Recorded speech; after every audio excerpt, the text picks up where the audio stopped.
Sound? Speed. Rolling.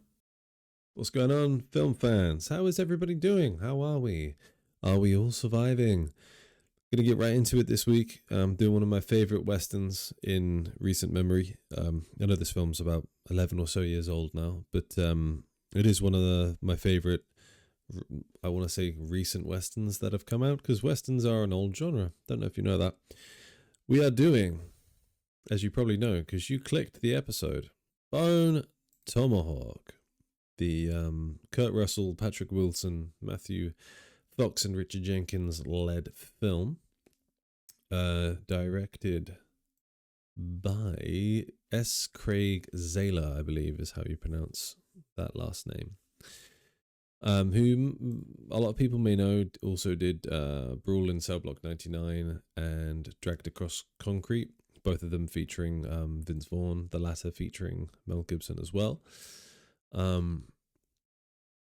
I can't remember if I've seen Cell Block 99 or Brawl in Cell Block 99, but I may have. Anyway, we're doing Bone Tomahawk today. So let me, if you haven't seen this is one of those westerns that like real slow burns, and then when the dynamite goes, it goes, but it doesn't go in a kind of like Tarantino action fest, crazy bullet gymnastics type vibes. It goes dark. And that's all I'll say if you haven't seen it. I'll try and keep it relatively spoiler free, but this one is really worth a watch, but it's maybe not for the faint of heart. But let me read this description, because again, I am a proprietor, if that's the right word, or a fan of, an enthusiast of physical media. Get yourself physical media and everything. I'm not going to go into it now, but I'm sure you could Google why having physical media is better than having digital media, and Google what's happening with Sony right now and what's happened with Amazon. Get physical media. So, let me read the blurb from my physical copy. When a group of cannibal savages kidnap settlers from a small town of Bright Hope, an unlikely team of gunslingers led by Sheriff Franklin Hunt, Kurt Russell, sets out to bring them home. But their enemy is more ruthless than anyone could have imagined, putting their mission and survival itself in serious jeopardy. Kurt Russell, the Hateful Eight, leads an all-star cast including Patrick Wilson, Insidious, Matthew Fox, Lost, and Richard Jenkins, The Visitor, in this gritty, action-packed western chronicling a terrifying rescue mission. Lost my way there a little bit, but I haven't read out loud like that for a while. I need to practice.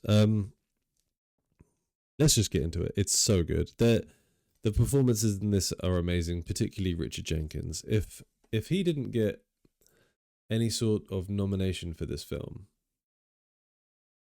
I will be surprised, because he is truly magnificent in this film. Doesn't look like he got any sort of Academy or whatever recognition. That's tragic.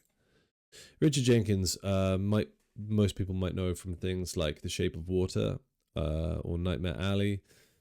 He's been about. He's been in a lot of things. He's one of those dudes that when you see him, you go, "Oh, okay, I've seen you in at least 6 fucking things," even if you don't know him by name. But he's marvelous in this film. Sorry if I breathe in any like snot noises or whatever. I'm still getting over my bacterial sinus infection. Anyway, let's get right into the film, because that's what we're here for. Okay, that is an opening kind of scene sequence. The first thing you see is an upside down shot of someone's face, which is like unnatural for the human eye to see someone upside down like that. And then immediately a knife is put to their throat, and you hear them struggling, and you hear someone trying to like, do that. And then as you start to hear the squelches of the flesh tearing and stuff, the camera pans up and we see the assailant. But that's setting the tone really early on for what kind of movie you're getting yourself in for. Even though, like I said before, it is a slow burn. It is, but this intro is, hairy, we'll say. I just wanted to stop here on this shot. So we have our 2 assailants, and then we have the 3 victims on the floor. And let me move myself a little bit. I'll go up there in the corner. and then you can see the three assailants more clearly. It's just a really nice framed shot, sort of split into thirds with the sort of eye line, where do I need to point? That side. The skyline here at the top sort of being 1/3, the two assailants and the mountains being in the middle, and then the kind of victims and the floor being that like lower third. It's not totally even, but it's just another nice shot. And then what happens during this scene is they sort of just rely on a few set shots. You know, you get singles, like medium shots on the two assailants individually, and you get them sort of, you know, doing their own things off to the side. It's just good visual. It's just good visual storytelling is what I was trying to say. And then also this scene is littered with the whole film actually is littered with what you would call like period dialogue. You know, the way they say things. They don't say things in a modern way. They very much use like an older turns of phrase and older framing of the way they speak and that kind of thing. I'm going to move back down to that bottom corner. And at the beginning then, the first thing the older gentleman says to the younger one is just get on with the task, which implies they have a history and implies maybe the other one is a little bit less reliable potentially than the other one. So immediately you know who these people are. They're violent. You know that they have a bit of a history and a back and forth. It's just building straight away. It was that gunshot. Bat in China could have. So now they're talking about the gunshot has alerted someone locally and they can hear a full gallop of horses coming. So at the moment, so far, all we've seen is these two guys and the people that they've killed in the desert. But now we're getting a sense of suspense and an impending sort of doom for these guys based solely off of just the sound building. So I'm just earmarking that point at the moment that like all they're doing so far is just layering in sound, and that is creating either like a sense of peril or urgency for us as the viewer and those two characters. Was that us? See, and then a little bit there, just the sound of like doom, doom, doom, doom, of someone running. Just another layer, another sound layer to make the viewer panic. Well, not panic, but you know, it's building suspense. And then as they come to this little clearing, you have this, the shot of the skull, and then over the shoulder shot of all this kind of stuff. Not quite showing it to the viewer just yet, but it's enough to be, ooh. To a bunch of godless savages. Ain't no concern of a civilized man.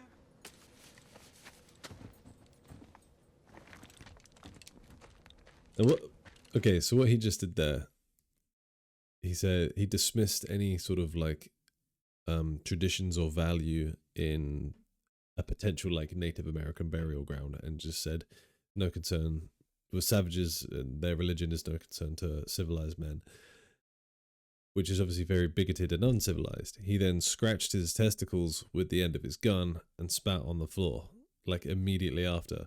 So that's this film flipping, sort of shining a mirror to itself. Like, are you really the civilized one in this scenario? Kind of thing. It's questioning that, and this film also questions the role of the man and masculinity and that kind of thing. I won't necessarily go into that right now, but it is worth earmarking for later on. This film does a lot of those kind of questionings and those holding a mirror up to something and saying like, just poses some questions. But it does it both sides of the coin, which is nice because you want films to make the viewer, you know, maybe question things or think about things or open their mind or maybe change their, or allow them to question the way that they view things or they've been taught things or something. It's just, that's what art is supposed to do. If that was a gust, another layering of sound. And these noises now, more layering of sound. Sounds like something jumped and scurried up to them, maybe. Clear. We are And that. Dun, dun, dun, dun, boom.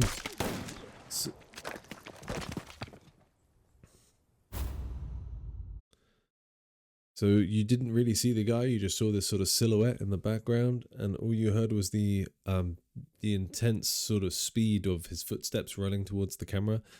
It's exactly what I was talking about. They're layering in the horses initially to sort of give that sense of urgency, and then the sort of whistly noises that this particular group of Native American, well, they're not really called Native Americans in this film. They're something troglodytes, I think they call them. So I'm not gonna try and do any disservice to the good name of the Native American, but the troglodytes in this, they use that kind of throat thing to do their kind of whistle screeching, almost like an Aztec death whistle kind of vibes. And then layering in the fact that there's something near them moving and they can't really tell what it was. And I showed this film to my partner very recently, and even later on in the film when you sort of get to see the troglodytes in full. Because I don't tell her a lot about films. I'll just be like, by the way, this is a good film, we should watch it. It's loosely about this, and then I try and keep it as vague as I can because that's how I like to watch films. So I didn't tell her exactly what was what and who was who or anything. And then she was like, when she saw some of the troglodytes near the end of the film, she was like, "Are these some sort of mutants or something?" Hopefully that's not too much of a spoiler for people watching this. It's not. They're not mutants. But they present themselves in very strange ways. So what the beginning of that film has done is used sound and not revealing the enemy on screen, the troglodytes on screen, to just play on that, the play on the imagination more and play on the fear of the unknown a bit more, which I feel like I talk about on every bloody episode at this point, the fear of the unknown and stuff, but it's doing it really well. So let's move on. So here we've got the introduction of Patrick Wilson's character, the guy from Insidious and The Conjuring and all those kind of films. I bloody love The Conjuring films. And his wife, who is played by, I had it on screen a minute ago, Lily Simmons, who I knew from, I was like, I know I recognize your face somewhere. Actually, I don't know what I've seen her in. Most people may know her from Westworld or Gotham. Oh yeah, she was Catwoman in Gotham. But I think I recognized her as Woody Harrelson's daughter in True Detective season 1, if I've got that correct. I believe that's her. Anyway, yeah. So in this the introductory scene for those two, not opening scene for the movie, they it's sort of like what I was talking about before about the language being very set within the period, which is just a great screenwriting thing to, if you're writing something set in that time, then yeah, this guy wouldn't be saying dude or something like that, and he's a bit dismissive to his wife in a kind of, he feels like lesser of a man at the moment because he's broken his leg, which has put him out of work, which means that he's missed out on a job opportunity that he was working a long time to acquire. And he's doing that kind of like, oh, the man should be the provider. I'm feeling inadequate. He doesn't say he's feeling inadequate right now because he's not gonna like express his feelings like that because he's a frontiersman. They're meant to be stoic and hard and that kind of thing. And his wife just kind of calls it out. It's just like, stop being silly. So it's a nice dynamic. But yeah, it is rooting the audience in like the period time of, maybe men being a little bit toxic in their kind of wants either for control or wants to provide or whatever it might be, or own sort of self, what do you call it, flagellating, where you're harsh on yourself for maybe not doing what you believe you should be doing or society says you should be doing, in terms of like, him being the provider in that moment when his wife is, a nurse or a doctor of some sort in this film. So is obviously therefore an intelligent and successful human being. If he's out of work for 12 weeks because he's broken his leg, she's in a position where she can probably provide for both of them without it being too much of an issue. But, he's letting his kind of ego get in the way. So it's just an introduction of those kind of themes in this film. And to put some fresh flowers on Nadine's grave. So, Right. Okay. And, just that. So he's burst. This is the introduction, sorry, of the sheriff played by Kurt Russell, Sheriff Franklin. Can't remember your name. And Richard Jenkins playing the old deputy. So what do they call him in this film? They always call him like old timer or old man or something. But I think Chicory. Chicory is what they call him. So he's just burst into the sheriff's office to tell him this news or whatever. Got distracted by the fact that he's making some soup, and Chicory is very hungry and would like to sit down and eat soup. And then eventually Kurt Russell's like, "So you came here to tell me a thing? Tell me the thing." And he's like, "Oh yeah." And then he does what, like, this is such brilliant writing and such brilliant acting from Richard Jenkins, like really leaning in, like he understands the character on the page so well and leans into it. So he starts doing that thing that people that are either bad at telling a story or have too much ADHD, like myself, or some old people just do, where you're trying to get a story out of them or some information out of them, and instead they have to give you like all of the information of all the pieces along the way instead of like just getting to the point. And that's what he does so brilliantly. I mean, I know it's written in the script. It's very unlikely that he's improvising this, but he might be making more of the pauses and, you know, longing it out a little bit more. So like just then when he was like, instead of saying, "Oh, I was on a night walk and I saw someone doing some shifty shit," which is the point he's making. He saw an outsider doing something shifty. He's like, "Oh, I was on a night ramble and, I was on a ramble." And then he clarifies it was a night ramble, even though he's already said he's just done it. And then he clarified the reason for the ramble was to put flowers on his wife's grave. And then he just trails off in his own thoughts, probably thinking about his lovely, dearly departed wife, just staring off into space, and then does a kind of, "Oh, anyway," and like gets back on track with it. It's just beat for beat perfect, because you know exactly who this character is straight away because of how it's written and how it's performed. You know straight away that he means well. He always means well. He's the heartbeat of this film. He's the true sort of barometer of morality and righteousness without being self-righteous, if that makes sense. So he always means well, and he always is very what's the word? Very endearing. No, is that the word? Earnest. He's very earnest. And then but he's also a little bit simple, and not like useless, but like, no, he has his uses for sure. He's not remotely useless, but yeah, he's just a little bit simple, and maybe sometimes that could be a little bit annoying, but he's also, you know, means the best. It just says so much straight away about who this guy is, and it's good. And I love that the whole time he's telling his story, Kurt Russell, knowing this character, as in knowing Chicory, knows sort of what to expect, and that sometimes, you know, if you've put 50p in the machine, you got to wait for the song to finish, kind of thing. He kind of knows that it might be a bit of a tall tale, or a bit of not necessarily an exaggeration, but maybe like a misplaced anxiety or something like that. So the whole time he's telling him this story, he's carrying on doing whatever he's doing with that book and magnifying glass and writing and stuff. But like, he's half in the room with him, but half just like, "I've probably heard half of this shit before." Like, it's just, wow. What I did notice the first time around on this scene, so this is when Sheriff Kurt Russell and his deputy have gone into the bar because David Arquette's character, who's one of the bandits from the beginning, has the old man Chicory has seen him do something suspicious, so he sort of reported him to the sheriff, like we just spoke about in the last scene, and now they're going to the pub to sort of confront him. Not sort of confront him, to exactly confront him.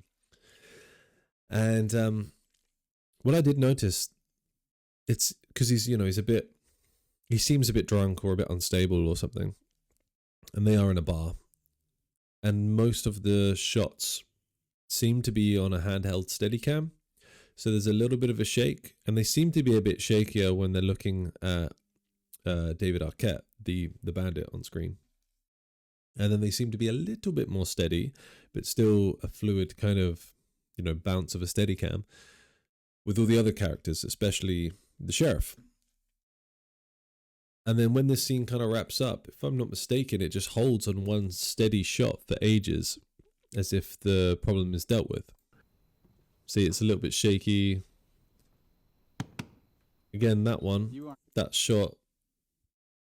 So this you're just having Kurt Russell on his own, but then when it's flipped, Kurt Russell is dirtying the frame of David Arquette. See? Just above my head here, on the right, on the left. Yeah. It's my right, that left. You have the side of his head and shoulders dirtying the frame, as if to say he's invading his space. He's confronting him. But then when it's the reverse shot on just Kurt Russell, he's the law, he's the authority, he's the sheriff. So he's, on his own, not on his own that he's without allies, but he's standing strong on his own. Yeah, and then the camera's still kind of doing that shaky thing I spoke about. Also, is this like the third sheriff that, at least the third sheriff that Kurt Russell has played? Because he played Wyatt Earp in Tombstone, which if you haven't seen is awesome. That's probably Val Kilmer's best role. He plays Doc Holliday. It's where that Wyatt, I am rolling comes from. I'm in my prime. Anyway, sorry, that was another quote from it. What was I talking about? There's me saying old people and simple people go on tangents, but I've got ADHD, so I'm allowed to. What the fuck was I talking about? Yeah, we'll get on with it. Who'd you steal those clothes from? Oh yeah, is that the third time that he's been a sheriff? Because then he was also the sheriff in The Hateful Eight, and he's the sheriff in this. So it does a lot of sheriffing. This is the shot I was talking about. So now the situation's been dealt with, and they're taking him outside, and it's just on one complete wide, and it's completely steady, and there's no jitteriness or whatever. The situation's been dealt with, so calmness has resumed. That's the point I'm making there. And again, I don't want to go too far on this one, but okay, so we just had a slightly wide one, a wide shot back then of both of them in the wider room, and now we're like a little bit closer on the side of the bed. And eventually in this scene, they're talking about this letter that she calls a poem that Patrick Wilson wrote for her in the past, and how it means a lot to her. And then so the camera's staying on these kind of more like closer, intimate shots between the two of them, and then then someone knocks at the door, and we go back to that wide.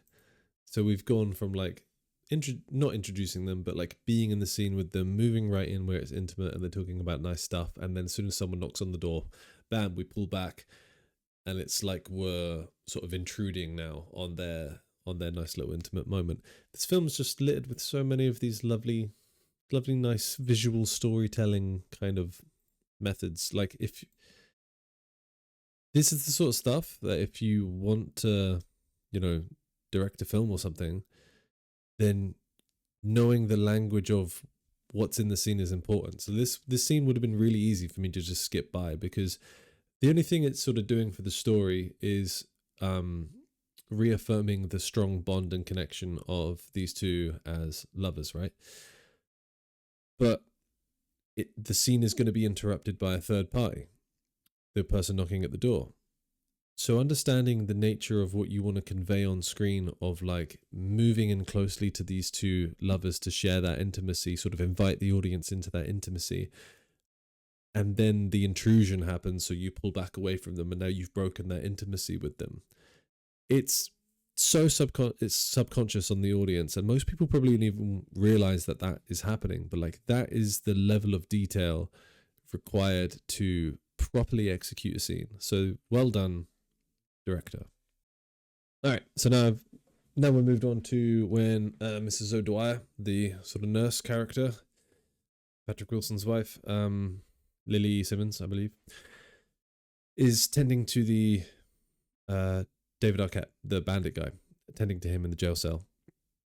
And how they framed this shot, let me get myself up out the way there. Yeah. So you've got Lily in the cell. Mrs. O'Dwyer, she's right in the cell. Actually, I'll come down here. Whereas Sheriff Frank, aka Kurt Russell, sorry, is in the threshold of the doorway of the cell, right? He's not fully committed to going into the room. And then the two deputies are behind him. One, the younger fella that we haven't really seen yet, Nick, sort of a bit casual, not really taking it all too seriously. He doesn't really want to put in a lot of effort.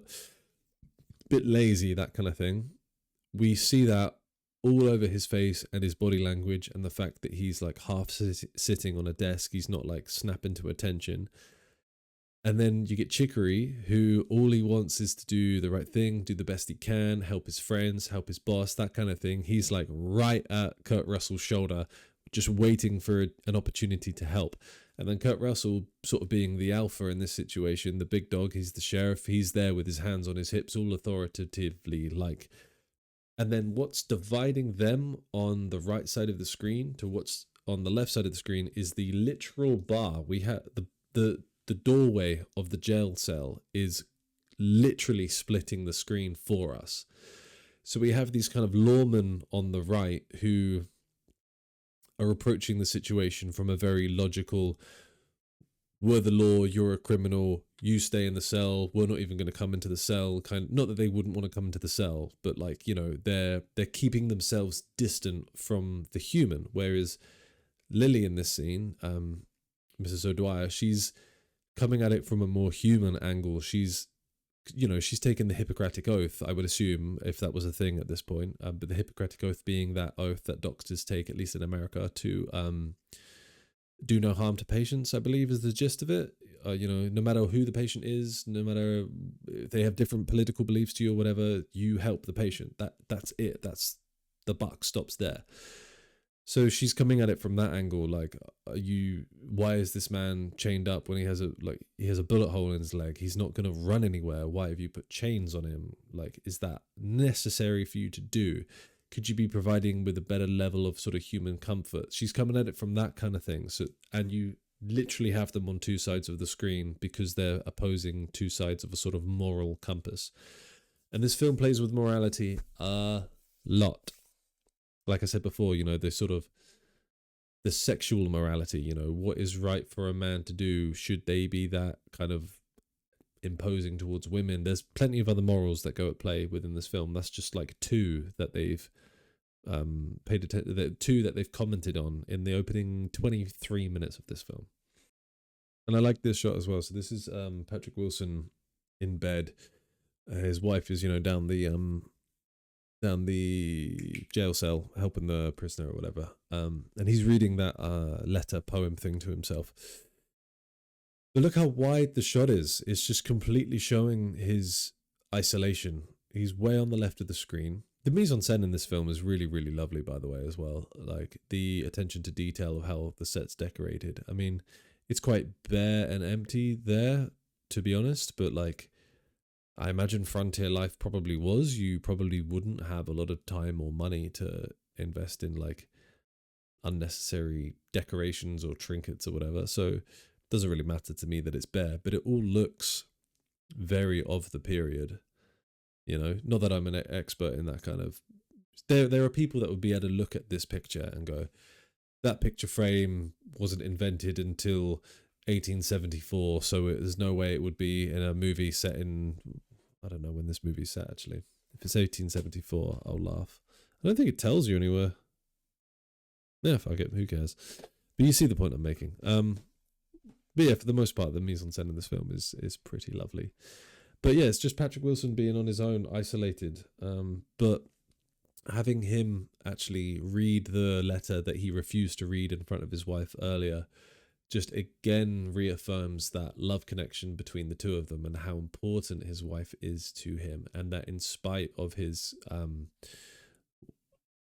sort of masculinity being questioned by the fact that he's injured and can no longer provide, and he didn't want to be vulnerable in front of his wife by reading that letter out to her, he's now sort of like coming around to the idea of being a bit more vulnerable to her. So again, playing on that masculinity, but ultimately underlining their their love and how important it is. And obviously that's a huge driving factor in this film because, spoiler alert, she gets kidnapped and the whole thing is like Patrick Wilson and the others going to save her. What this scene does well to build tension, so this is when the poor little stable boy gets got by the troglodytes. It does a lot of held sustained shots without cutting away. So just then we had quite a wide and the stable boy walking up and up and up and into frame, holding on that for ages, and all you can hear in the background is like the horses neighing in a kind of nervous way. And now we have a shot that's held for quite a while, looking over his shoulder at what he's looking at. And these sustained shots, they play on that kind of the pulling of the pulling of the elastic band, you know, the building of the tension. When is that tension going to snap? Why haven't we cut away from the shot yet? Why is it taking him so long to get to the door? What's behind the door? What are we going to see? It's all that kind of slow building where your mind ends up doing a lot of the work on, you know, for the directors or filmmakers. And then what it does is not show us anything, just show us silhouettes. So then your mind is again playing tricks on you. What am I seeing? Am I seeing something behind the horse there? Is that one of the horse's legs or is that a person's legs? What's that creepy noise? And then you have the creepy noise of the door shutting there, the wood going along with the whistle howl. And just there, you're like, if I use the mouse, you're like, is that someone's legs or is that a part of the horse? Like, what am I looking at? And now, quick. So from all those held sustained shots of building the tension, and when you're holding on something, especially if you're like looking at a door or something, a door that's partly open and you're just looking at it, you're just waiting for something to burst out, or you're waiting for it to open, or it does so much. And then finally when it is go time, it's just quick cut, you know? Quick cut of him getting sliced, quick cut of him getting stabbed, quick cut of the thing falling on the floor, quick cut of something running at him in the darkness, just bam, bam, bam. So that suspense is immediately broken and it sort of overwhelms you. You're not really ready for it. If you're in his situation, you might think, oh, the suspense is building up, I've got my hands up, I'm ready, and then all of a sudden, bam, bam, bam, you punch in the face 4 times. It's good. It's good shit. Go up the street, fetch Chicory, and meet me in front of the stable. Yes, sir. So that line, go up the street, fetch Chicory, and meet me in front of the stable, this creased me up, right? So this is them approaching the stable. The sheriff had time to get dressed. The other guy is obviously still dressed from before. And look at Chicory. He's still in his pajamas. He was so not necessarily excited to go and help, but his sense of duty and his sense of like wanting to be there for Kurt Russell. He just, I'm not even going to get dressed. I'm just going to put my boots on and I'll run out the door and I'll be right with you. And it's just, it says so much about his character, his sense of, everyone else had time to get dressed, but he was like, no, I got to be there. It says so much about him. It's hilarious. And that's a cool shot as well. Just a nice big wide on that barn door there. All right. So I mentioned it before about what this film does really well is like the characterization. Maybe I haven't mentioned it before, but I'm going to mention it now. The characterization of everyone individually is very well thought out, and they're all either given enough on the page as actors to like know who their characters are, or maybe they've spent time building it with the director and stuff, because every character is written and then portrayed differently, and there's no generalizations of people. The townsfolk all have quirks and stuff to them, and it's sort of personified almost no better than the introduction of these two characters, which is the mayor's wife and the mayor, just behind Patrick Wilson there in frame. They're only in this one scene. They barely have any lines, but you could sort of tell from how she presents herself and how she stood and how she's like looking down her nose at people kind of thing. And then he looks a bit sort of henpecked in a way. He's less authoritative, or as people would say these days, he has less aura in this moment. And everyone she barks all the questions out what's going on here, but she keeps saying stuff like, how would you not discuss this with my husband, the mayor? The mayor doesn't say shit. And then when it's time for Kurt Russell to like have something important to say to her or to the mayor, he directs it all at her. And then she's like, you should be talking to the mayor. And he just carries on talking to her. And so you know exactly, like I've said before about, you know exactly who Chicory is the moment you see him. You know exactly what that deputy's like the moment you see how lazy he is. You know that dynamic immediately. You know that she's the boss and he isn't. And although he might be the mayor, because back then they probably wouldn't have elected female mayors, for all intents and purposes right now, she's the mayor. And everybody is aware of it. So this film is so good at like, because they're in this one scene, that's it. They have no more screen time. She has about 3 or 4 lines. He has about 1 line. But it says so much in so little. And there was no reason really for them to do that. They could have just written one character and had just the mayor go in and have this exchange with Kurt Russell.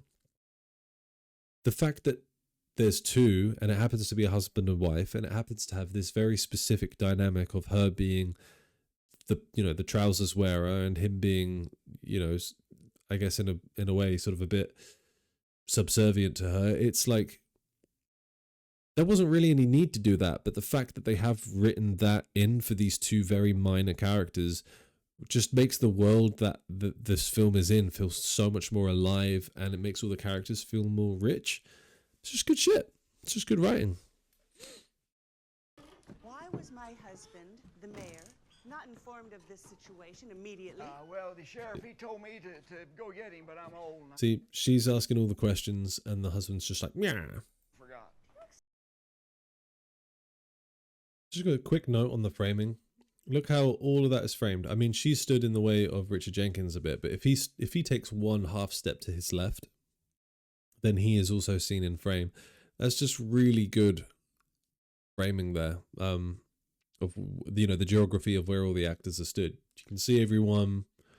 You kind of have a left and right split, but yeah, just good framing. You should address the mayor directly. Yes, you should. Somebody should bury Buford. See, he just directs it at the wife. She's even like, you should speak to the mayor, and he just carries on talking to the wife. Completely. They could have just had 1 mayor, as in like, just made the mayor not be so, I don't know, what do you call that? Henpecked? Yeah. But the fact that they didn't, it's just adding all these layers to the world that they're in. And Chicory question, right? So I was pausing it then because the dick measuring has immediately began. Like the first camp setup that they have, you have the guy from Lost, Matthew Fox. Yeah, that's it. You have Matthew Fox setting up a camp perimeter with these kind of jingly bells, and then telling people, if you hear anything jingling in the night, draw your gun and shoot. Patrick Wilson saying, well, it could be an animal, could be an innocent person, and then he replies saying, you would announce yourself before you go into a camp. It's either a savage or a criminal or an animal that's going to try and eat one of our, like a predator that's going to try and eat one of the horses or something. And then he says, like, be quick on the draw, but I'll probably beat you to it because I'm the man, is effectively what he's saying. And then Chicory's going to question this. So immediately you have the dick measuring happening between them, these kind of not in a real bravado boastful kind of way, but it is the dick measuring, and it is that kind of like, oh, who's the better man, who's the better survivor, who's the alpha in that kind of scenario.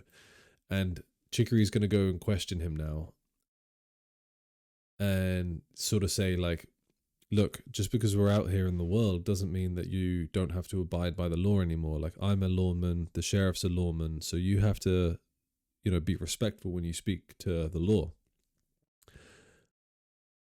And then Matthew Fox is kind of like, well, I'm the smartest one here. But yeah, he says I'm the smartest one here because he's the only one that's not married. And it kind of like shuts up the whole conversation. And I'm not necessarily saying I agree with him or anything, but it's that like that dick measuring is happening immediately, you know, that like masculinity. It's just one of the I've mentioned it already, the themes of masculinity in this film. It's drawing on that again. This is just a quick, simple one. So this is, again, the first time that they've set up camp, except this time now it's nighttime and they have the fire going and they're about to have supper. But how it's framed, with them completely on the left side of the screen in the bottom left corner, and then, so if you split this into fourths, basically, you would have the lower, like the Union Jack or something, or the St. George Cross or whatever. Not in a weird patriotist way, it's just a good shape reference. So you have them on the lower left corner, and then above them in the top left corner is just darkness, and then on both right the top and right at the bottom corners is also just darkness, essentially. Like, I'll move myself out of the way a bit. You see? It's all just darkness. And keeping them in one side of the frame small accentuates how sort of dark and alone they are, you know, how much sort of wilderness and darkness they're in. Very simple way to communicate that to the audience, but very effective. Splash water on it, I get it wet, turn the pages. Okay, so what he just said there, I splash water on it, I get it wet, turn the pages. He's talking about reading in a bathtub and how he's heard about all these people that could read in bathtubs, but whenever he tries it, he splashes the book and gets it wet and whatever.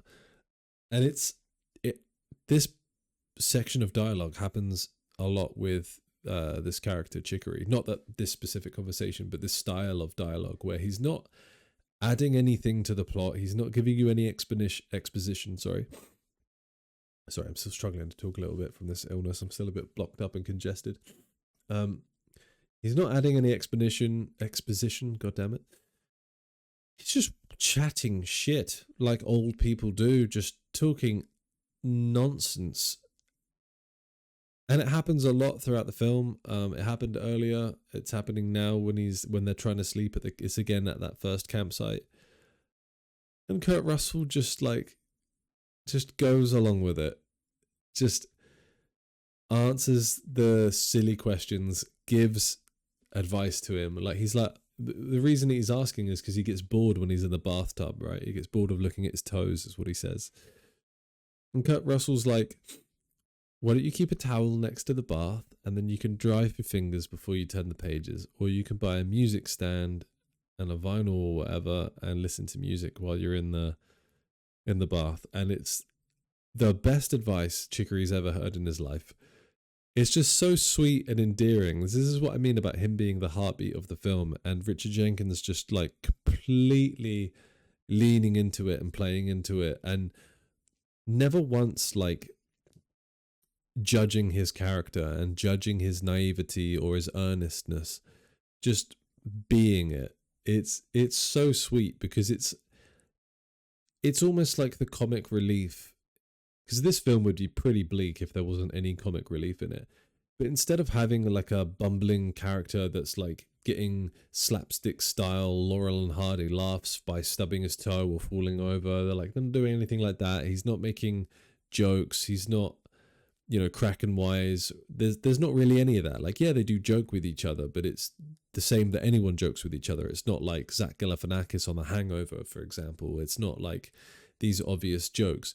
So how they give you that level of kind of comic relief is just to have him be the sweetest, relatively simple of mind, but just the sweetest kind of old man that he's talking about reading a book in a bath while they're on the trail of like these cannibal troglodytes that have kidnapped people from their town. What a lovely note to put in the script. All right, so again, this is a scene where Patrick Wilson has taken himself off to the side. I'll move myself to the left a bit. So he's at first I thought he was taking himself off to the side to play along those themes of masculinity, and it might be part of that, but it's also to hide the fact that he's taking milk of the poppy or whatever this. Milk of the poppy? Is that from Game of Thrones? This is some sort of opium tincture. That's what it is, yeah. I'm rewatching Game of Thrones at the moment, and yeah, milk of the poppy was in my head. But yeah, this is some opium tincture to like numb the pain of his broken leg. And so he's doing it you know, on the DL. He doesn't want to be caught doing that by the sheriffs and stuff. So he's taking himself off to the side. But I feel also, in addition to that, he's taking himself away from the group because he knows he's about to do something quite painful. He's changing the bandages on his leg and he's checking for infection and that kind of stuff. So it's going to be a bit painful. So again, like, he doesn't want to be perceived as weak. He's already had his masculinity challenged by everyone saying, like, you're not fit to be doing a 5-day ride in 3 days on horseback across, you know, the open desert, in effect, to confront a group of troglodyte savage people that they know are dangerous. You know, they've killed already. So he can't let himself be seen in a moment of weakness where he's just going to prove those people right. So he takes himself off to the side. You know, and then obviously that ends up, it's not really a mild spoiler, it's just how the film progresses, you know, and the fact that he's got that opium stuff on him ends up being a point of confrontation between his character and Kurt Russell's character. But then obviously the opium itself becomes an important factor later on within the story.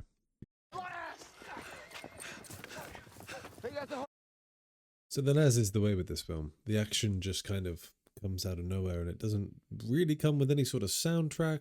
There are like suspenseful build-ups to it, but when it happens, it just sort of happens, and it's very blunt, and it's not particularly like, I want to say Hollywoodized or Hollywood-esque, in the sense that it's not like, I'm trying to find a way to say this without sounding like I'm insulting the film, because I like what the film is doing. It's just someone throws a tomahawk at someone,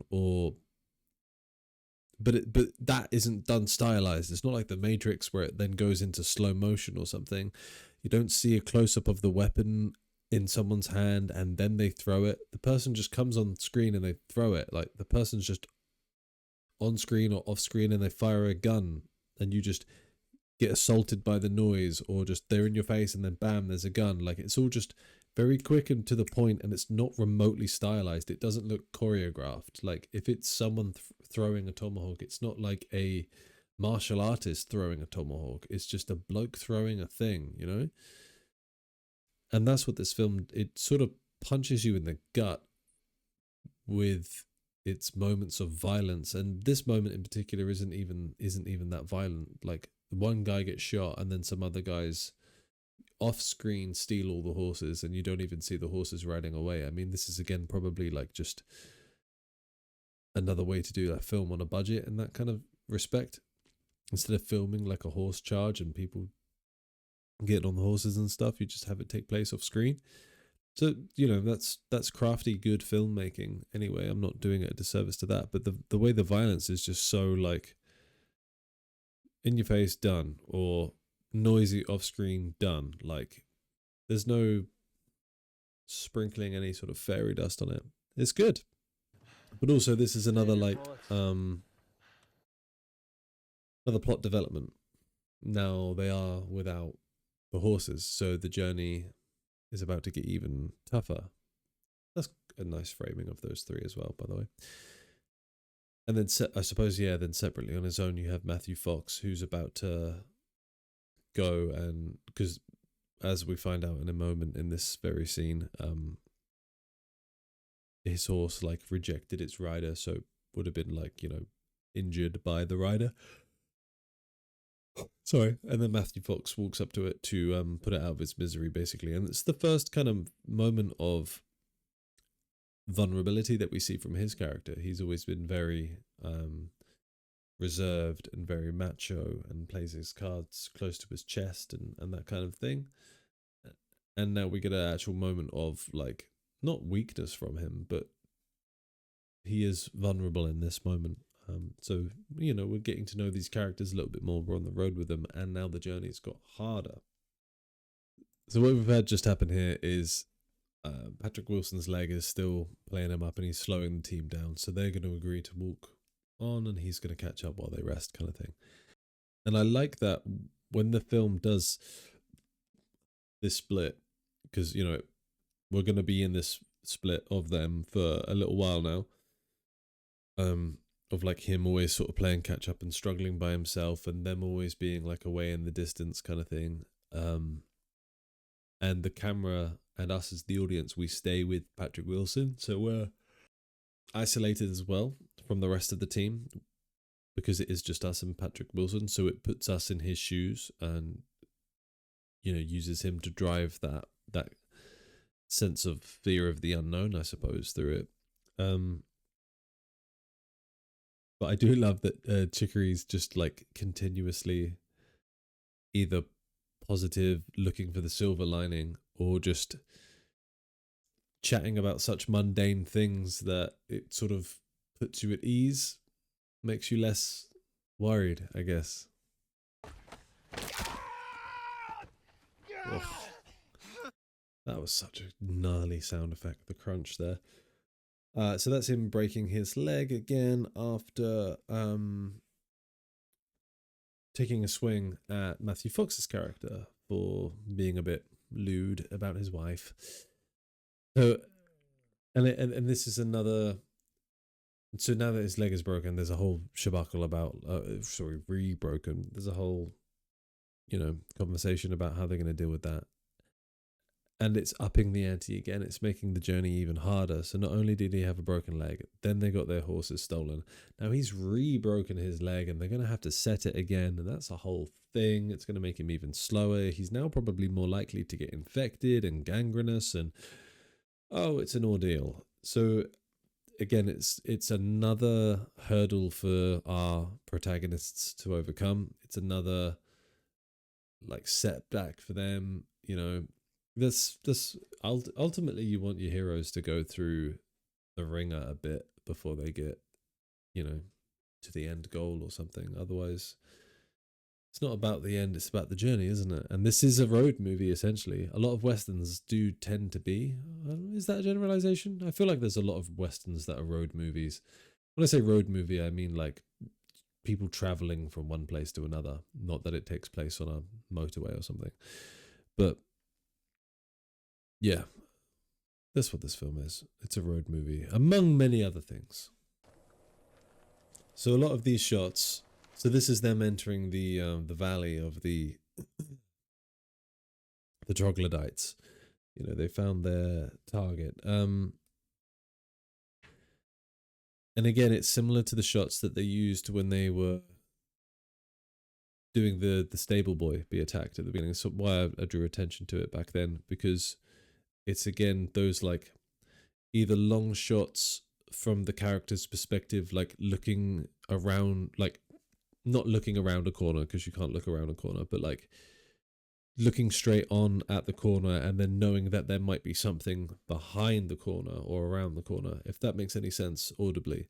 If I play this on so it might cut back to, okay, well, like that shot, for example. So on the left where Matthew Fox's character has just walked out from, we can't see what's around there. So if we have a long sustained shot on there, it's telling us as the viewer that something is about to come out of it, or, could potentially come out of it. And that's kind of what creates the suspense and the peril.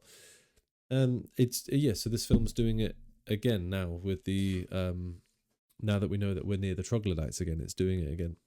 It's good. I like it. See any activity in there? All right. I didn't even intend to pause that then. But I was just about to comment on the fact that, like, the action just comes out of nowhere with this film, like I said before. So we've had a couple of, like, wide shots of those guys hiding in these shrubs and stuff, like, looking up at this cave, and we haven't seen any glimpse remotely of an enemy. We've heard some of the Aztec whistlings in the background, like a couple of other sort of, not scenes ago, because it's all within this scene, but, a few cuts back, we heard those. So we're not being told as an audience that there's likely to be an enemy right there. We're not being told that by either sound or visual cues or preluding shots. That's the thing. You never get any shots in this film. Like, yeah, okay, there are some that are kind of from the troglodytes' perspective, but they're never like sort of in frame, looking over the shoulder kind of thing. They're never sort of like given. There's a few later on where like there's troglodytes in the room and you're looking at prisoners in cages and like Kurt Russell and that lot, but like, so yeah, you could argue that, you know, they're dirtying the frame, but it's never their frame, you know, in the same way that you have an over the shot view from like Kurt Russell earlier when I paused it, like looking around the mountain valley corner as Matthew Fox was coming out of it. Like that's his perspective because we're with him. We're never with the troglodytes in this film. They're always just in the distance somewhere, and then when they show up, they just fuck shit up. Like they've thrown a rock or a bone tomahawk perhaps, or one of those jaw tomahawk axe things, those animal jaws that they're throwing around in these films, at Matthew Fox's character, and then shot Kurt Russell in the shoulder with an arrow, as you can see there. And there was no like quiet. Yeah, there was a suspenseful build up in the sense that we know that they're potentially in a dangerous area and they're looking up at the enemy, or you know, the supposed enemy cave entrance. But there wasn't like a, you know, a build up of music bringing the suspense in, like building up that kind of tension point. And Kurt Russell was in the middle of saying something. It wasn't like, you know, like in a Mexican standoff where there's like 2 or 3 people or maybe even more all pointing guns at each other, and there's a lot of holding, there's a lot of shots on the guns, and there's a lot of shots of people's eyes as they're flicking back and forward, who they're going to shoot at first, who's going to shoot them first, and the music builds up and you don't know what's going to go on, and then sudden bang, bang, bang, bang. You know something's about to happen in those moments, but in the moments of Bone Tomahawk, you just don't expect things. They just fucking happen. And like I said before, it's not done in a really kind of stylized Hollywood way. It's just someone gets shot with an arrow, a thing gets thrown at someone, and it's clumsy and it's awkward. People miss gunshots all the time when they're shooting at stuff. And then like that tomahawk thing that just got thrown at him, if nothing else hit him for the rest of the film, he would just be concussed with that at worst. Like he's still relatively okay because it's clumsy and it's awkward and it's not remotely polished or perfected. It's just blunt and in your face. It's so good.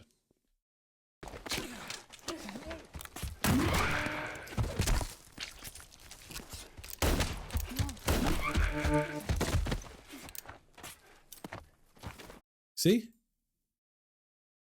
It's just blunt and awkward and clumsy.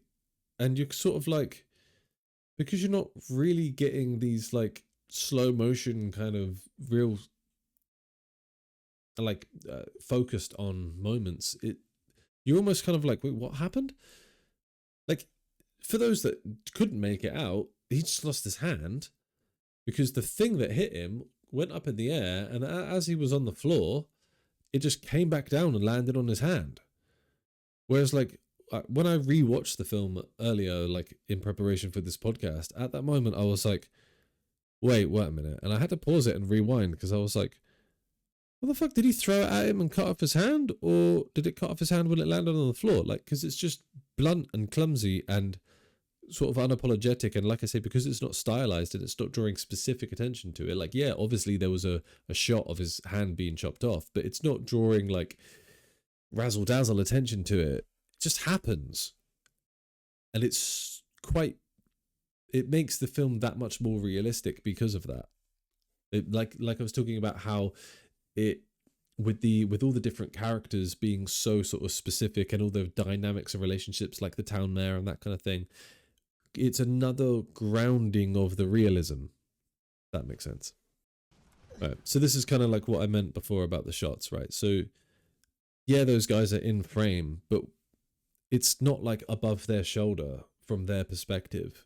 It's still on Kurt Russell. He's still the important, like the townsfolk of, what was it called, Bright Hope, are still the focus and the driving force of the narrative. And these like evil troglodytes are never given the reins behind the camera in that kind of way. They're never given like any sort of narrative standing other than just being a sort of antagonistic force of nature.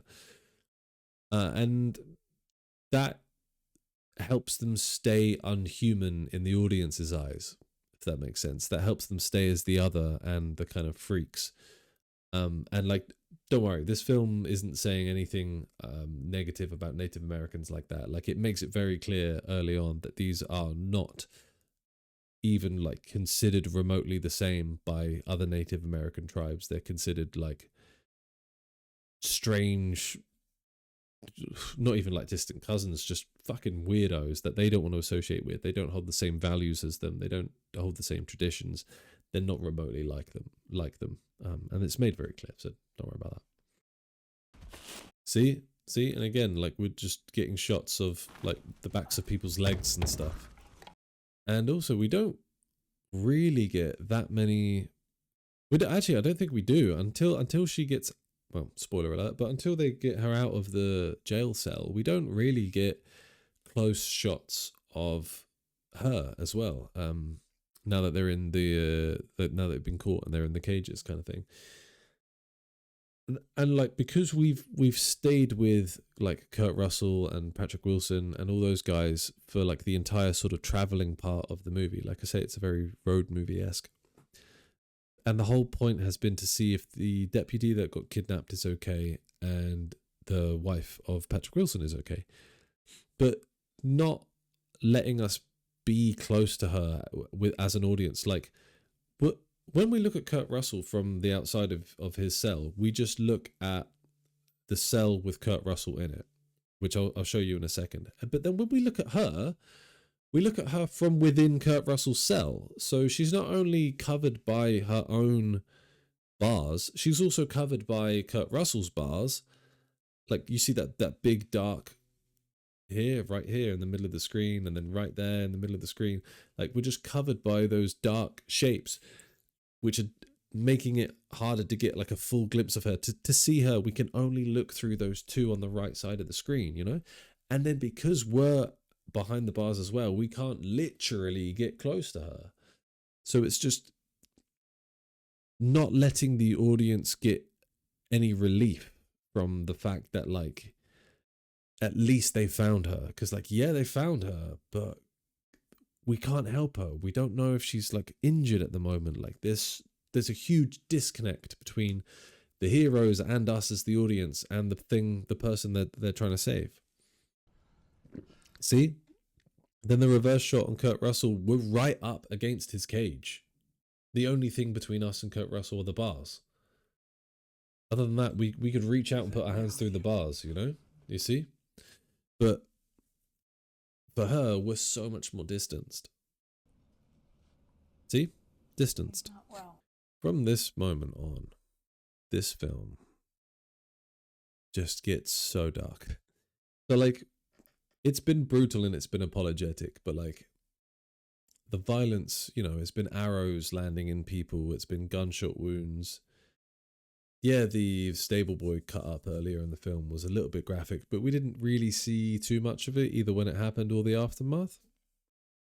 But from, like, this point on, I'm much more desensitized now to violent films. I mean, you might watch my Terrifier 3 reaction video that's available in the feed and say that maybe I'm not desensitized at all. And that's fine. I don't want to be too desensitized. But I remember the first time I watched this particular scene in Bone Tomahawk, I'm going to try and be as spoiler-free as I can, but it's most people that are aware of this film are aware of it because of this notoriously violent scene. And the first time I watched it, I was not prepared for it. I did not realize that was going to happen because I watched it when it first came out, and there wasn't really a buzz about it. It went under the radar because it came out at a similar sort of time as The Hateful Eight, which just so happens to be another Kurt Russell-led Western movie where he basically looks exactly the same and plays a sheriff, and it's that Quentin Tarantino movie. So what's going to get more traction at the box office? The 8th film from Quentin Tarantino, where he already has a huge sort of audience and back catalogue, and there's, you know, people will buy his tickets no matter what, or this director doing their debut film that no one's really heard of. it's going to be the Hateful Eight, isn't it? So I watched it when it first came out, and there wasn't much buzz or what would be the word? Infamousness, that word, regarding this film and this particular scene. So I didn't know what to expect. I just thought we were going to get a gritty Western movie with Kurt Russell, and I was like, well, gritty Western, check. Kurt Russell, check. Let's fucking go.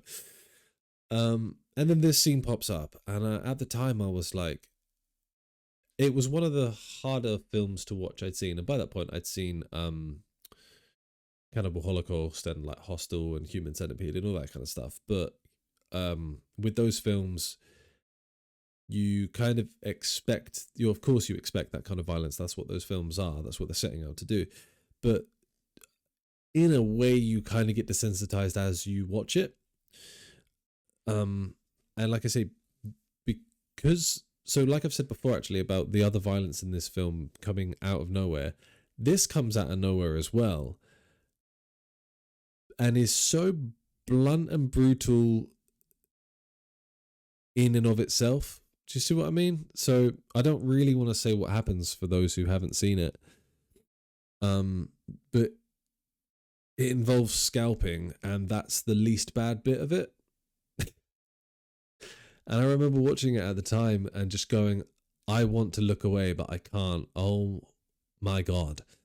And rewatching it then in preparation for this podcast, I knew it was going to come and I knew it was awful. So I was much more prepared for it, and like, got through it. But I was watching it with my partner, and she had to cover her eyes and ears. So,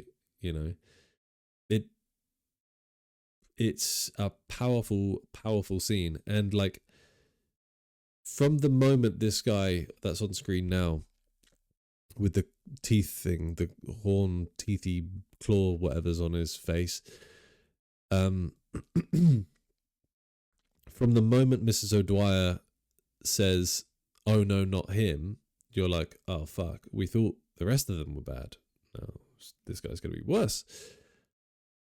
And it's not doing a lot of like suspense building with the music, that kind of. There's a bit of a soundtrack in the background, but it's not doing a lot. This film does not use soundtrack a lot in that way, really. Like, yeah, it has a soundtrack and it has some music. I'm not discrediting that, but like, it's not a prominent driving force. It does rely more on like the soundscape, as in the noises and the effects and that kind of thing, the death whistles, or the Aztec death whistle type throat things they do. So we thought these guys were going to be, well, we thought they were all bad, and then this guy turns up. So that starts the tension build, and then it just adds things onto it. So Nick, the victim in this scene, is a bit unconscious and a bit out of it at the start of this sequence because he's ill or something.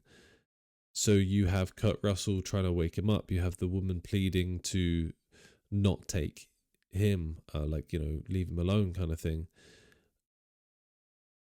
You have these troglodytes getting more and more like handsy with him kind of thing. It just builds up and builds up and builds up, and then there's a bit of conversation and pleading between Kurt Russell and Nick. And then there's a moment of, again, I'm not trying to say too much, but then there's a moment of like, you see it in Kurt Russell's eyes when he knows that he's not going to be able to help him. And then he even tells him like, the cavalry's coming, backup's coming, you're going to be avenged type thing. And then it just doesn't let up from there. It puts you through the ringer, and I won't say what happens because you should watch it. And I feel like I may have already said too much. But what a payoff. I didn't see it coming. What a payoff. It is a sucker punch of a moment, and I don't even think that you could say that it's like, it's got so much more going for it than the fact that it is shock factor and gore. Do you know what I mean? Like, I think people could quite easily say it's only a powerful scene because of the gore shock factor, but no, there's so much more to it than that. It's just unapologetically fucking brutal as well. All right, so then we've come back with Patrick Wilson, and after all that brutality, it's like the sort of last potential of hope, and the lighting on the scene has changed. So where all those guys were, it was dark and there was a fire lighting the room. So any light source had these kind of red hues, which makes it feel like it's kind of in hell. Chicory even comments on it. We're in hell right now. And, you have these troglodyte demon things like doing some unnice things to their fellow man. So now we're out here, the light is colder, which might make you think cold isn't safe and warm and fire would be safe, but we know that the warm and the fire is bad. So like this is a complete change. And then also the fact that it is still a little bit cold in color tone makes you feel like you're not safe. But what Patrick Wilson's going to do soon is like check in with God again. Like he keeps looking up to the sky and just saying like one or two lines or something like, oh, I prayed my whole life and this is what I get, or something like that. Various things throughout the film. Because he's never not his character. I spoke about they all have their own sort of distinct things. Like Chicory is this sweet little old man that's maybe a bit simple but very earnest and very sincere. He's a God-fearing man. He made everybody say the prayer before they ate food. God damn it. Grace. He made everybody say grace. Yeah, and I like that he just has this sort of, continuous check-in with God kind of thing. But this is an example of what I was talking about, of some of the like violence being really clumsy. Look. So he shot the side of his head, a little bit of blood came out, and then the troglodyte realized he was okay. He went to shoot him again. He shot through his bow, and then he missed. And the troglodyte's like, well, if you're shit with that, I'm just going to find something else to kill you with. You've broken my bow. Just goes to pick up like a tomahawk thing. Now Patrick Wilson's trying to frantically reload his gun. Just about gets a bullet in there.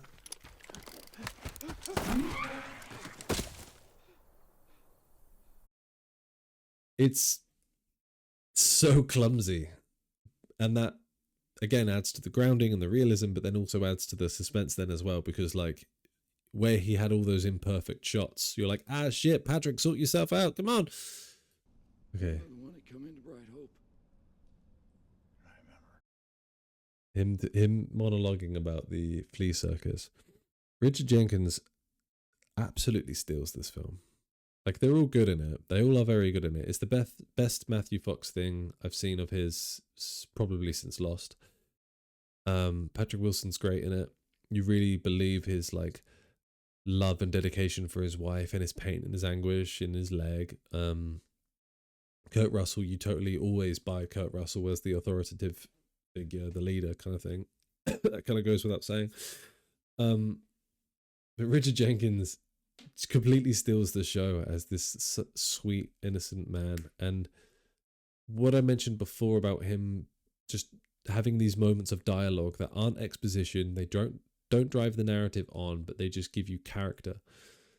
Now he's talking about a flea circus. For all they know, they're about to die. They're trapped. They're injured. They don't have any food. There's cannibal people that have trapped them in these cages. The man starts talking about a flea circus that came into town once, because he's this sweet little old man that will always find a silver lining. And in a way, the monologue's talking about, could be talking about hope, or it could be talking about how people view things. The crux of the monologue is that they saw a flea circus and he was convinced it was real, and his wife was convinced that it was trickery. And he delivers it so beautifully. And then Mrs. O'Dwyer chimes in and says, no, you're right, the fleas are genuine. It's a genuine flea circus. And let me just fast forward to his They drink dog's blood. So maybe.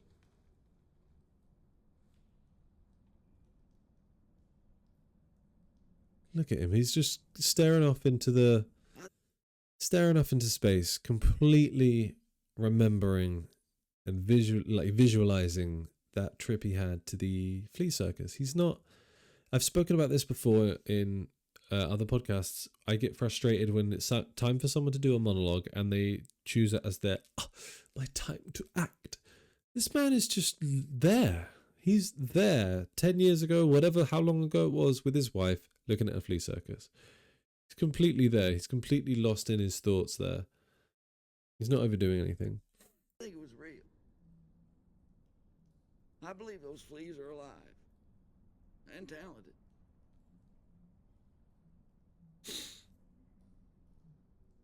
Most flea circuses Right. employ tricks, but the Sandersons use real living fleas. Look at his reaction. She's just confirmed it. Look at that, the way that hand, what he keeps doing with his left hand. Thank you. Thank you for verifying that. He's got all this joy in him. That little, the fact that she's verified that and confirmed the thing about the flea is like giving him this sort of sense of hope that, like, you know, just because someone tells him something is bad, it doesn't necessarily make their reality true. And if he wants to believe in hope, and if he wants to believe in something good happening, like, you know, those fleas being real or their chances of survival, it's just reignited that hope and that happiness and that sort of spark in him. Or he's just remembering something very fondly about his dearly departed wife before he himself is very likely to die. Either way, he just embodies this joy where, like, he's been traveling for 5 or so days on foot and on horseback across desert, little food, little water. He's been fighting, he's injured. He's probably partly concussed with that thing hit him on the head. He's also trapped, so he's not going to go, like, bouncing off the walls there with happiness. He's not really going to move that much, but, like, that happiness and that energy this is really actory, but, like, that happiness and that energy had to embody itself in his body somehow and had to come out somehow. And his eyes started welling up with, like, happy tears, and he was smiling a lot, but just that the way his left arm kept sort of shucks, and, you know, it's just, what a lovely performance. What a beautiful, heartfelt performance. I can't believe that Richard Jenkins didn't get any sort of Oscar nomination for this role. It's out of this world, this performance. Oh, this is like one of the only times, I've just happened to pause it on, like, one of the only times we actually get a close camera shot on Mrs. O'Dwyer. But Kurt Russell's just been taken out of the cell, and you know, it's not looking good for him. They're screwing him up, that kind of thing. Stop.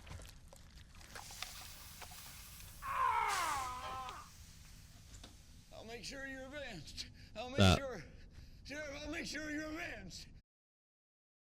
So, God, I love Chicory. I love him so much.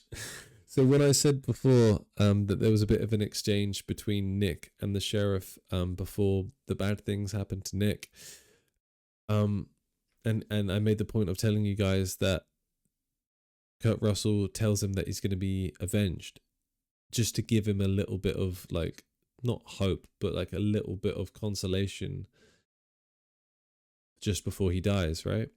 Spoiler alert, Nick dies. And then that I didn't visit the clip on this podcast earlier, but so then at some point Chicory questions Kurt Russell. He's like, "Oh, are we actually getting reinforcements?" And he's like, "No, I just told him that so that he would feel better before he died." Chicory's like, "Oh, why would you do that?" And Kurt Russell's like, "Oh, it's what I would want to hear if I knew that I was going to die." And then, out of nothing other than trying to make his friend as comfortable as he can be, staring death in the face, he tells him that he'll make sure he's avenged. And in all reality, Kurt Russell knows that that's 100% bullshit. But Chicory doesn't realize that because he's so earnest and sincere, and all he wants is for Kurt Russell's final moments to be a little bit better. Like, what fantastic writing for a character and for a dynamic between those two. But and again, just what a wonderful performance from Richard Jenkins. Like, god damn it, man. What a film. More people need to know this film. Say goodbye to my wife. I'll say hello to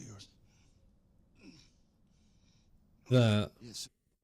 That line, because, you know, a bit has been made in the film about Chicory talking either about his wife, or before they leave to do this quest, he visits his wife's grave. We've obviously had a lot of scenes with Kurt Russell and his wife at the start of the film, so like their love of their partners is very plainly given to the audience. And then that at the end, Kurt Russell's final line to his friend, he says, well, you just heard it then. He said, say goodbye to my wife, as in say goodbye for him, and I'll say hello to yours. You know, obviously when he gets to probably what he hopes is heaven. What a line. What a line. That's just good cinema, baby. Whereas at this point, they've gotten out, they're a bit further away, and most notably, Chicory has picked up a rock in his hand. They've also been counting the amount of troglodytes that they know for sure exist and know for sure they've killed, right? And I think at this point they assume there's at least 3 left, but there could be more. Troglodytes, I mean.